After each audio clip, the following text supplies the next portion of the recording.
ప్రభువైన యేసుక్రీస్తు నామంలో మీ అందరికీ ప్రేమపూర్వక వందనాలు. అందరూ బాగున్నారా అండి? ఈరోజు మనిషిని నెమ్మదిగా నాశనం చేసే ఒక శత్రువు గురించి తెలుసుకుందాం. ఆశ్చర్యకరమైన విషయం ఏమిటి అంటే ఆ శత్రువు మనలోనే ఉంటాడు. ఒక శాస్త్రీయ నిజం తెలుసా? ఇనుమును ఎక్కువగా పాడు చేసేది సుత్తి కాదు, తుప్పు. తుప్పు బయట నుండి దాడి చేయదు. తుప్పు ఇనుము లోపలే ఉండి ఇనుము యొక్క బలాన్ని తగ్గిస్తూ ఉంది. ఇనుముని నాశనం చేస్తూ ఉంది.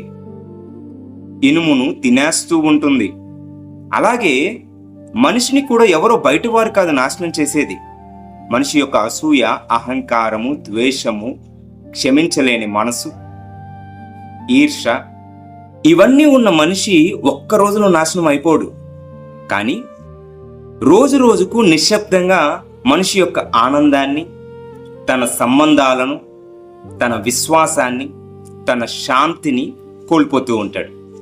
సామెతలు 4వ అధ్యాయం 23వ వచనంలో నీ హృదయములో నుండి జీవదారులు బయలుదేరును, కాబట్టి అన్నిటికంటే ముఖ్యముగా మీ హృదయమును భద్రము చేసుకొనుము. చివరిగా గుర్తుంచుకోండి, తుప్పు పట్టిన ఇనుమును మనిషి మార్చడం చాలా కష్టం. కానీ తుప్పు లాంటి పాపముతో, ద్వేషముతో గాయపడిన హృదయాన్ని యేసుక్రీస్తు క్రొత్తదిగా చేయగలడు.